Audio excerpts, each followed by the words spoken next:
কষ্টের সময় চোখের ঘুমও স্বার্থপর হয়ে যায়, ছেড়ে চলে যায় সবার মতো। সময় খারাপ যাচ্ছে, তবুও বলতে হয় ভালোই আছি।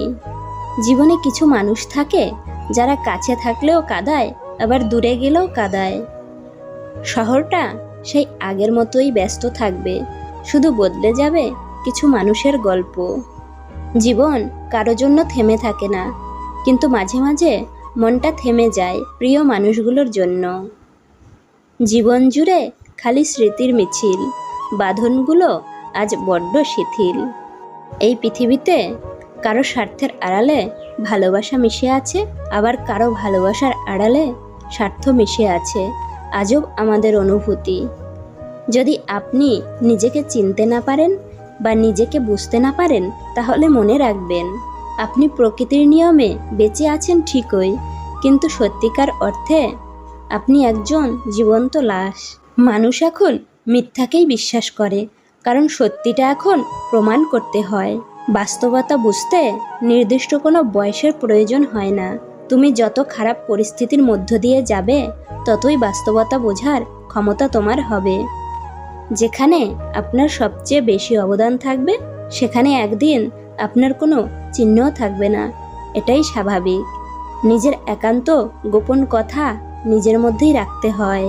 ভরসার হাতটা যতই বিশ্বস্ত হোক না কেন, স্বার্থে আঘাত লাগলে মানুষের রূপ বদলাতে একটুও সময় লাগে না। উপার্জন করবেন যত, উপযুক্ত হবেন তত। সুন্দর চেহারায় কোনো কৃতিত্ব নেই, ওটা সৃষ্টিকর্তার সৃষ্টি। কৃতিত্ব সুন্দর মানসিকতায়, মনুষ্যত্বে ও মানবীয় বোধে।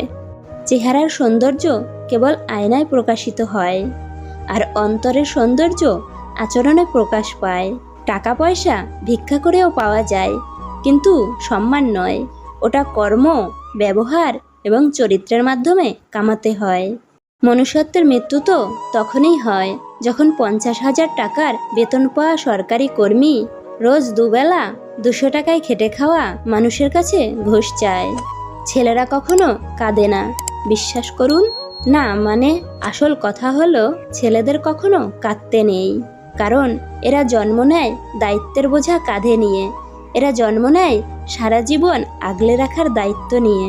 কখনো পরিবারের, কখনো প্রেমিকার, কখনো স্ত্রীর দায়িত্ব নিতে হয়। সত্যিই তো, যারা দায়িত্বের বোঝা কাঁধে নেয় তারা তো কখনো কাঁদতেই পারে না।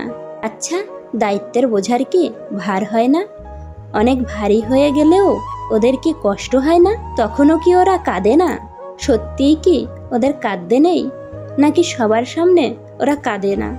কিন্তু মানুষ তো অসহায় হলে কাঁদবেই, জানেন, ওরাও কাঁদে। তবে হ্যাঁ, পার্থক্য এটাই, একা কিংবা খুব বেশি হলে বন্ধুদের সামনে।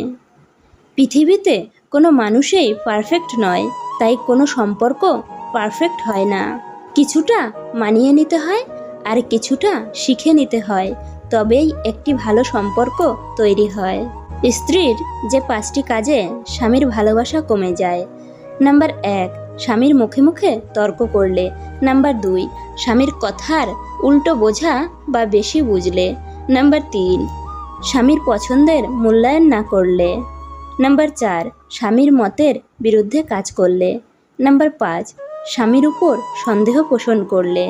3 জন ব্যক্তির কাছে কখনো গোপন কথা বলবেন না। নাম্বার 1, মানসিকভাবে বিকারগ্রস্ত ব্যক্তি, যদি সে নিজের স্ত্রীও হয়। নাম্বার 2, মিথ্যাবাদীকে। নাম্বার 3, নাবালক কোনো ছেলে অথবা মেয়েকে।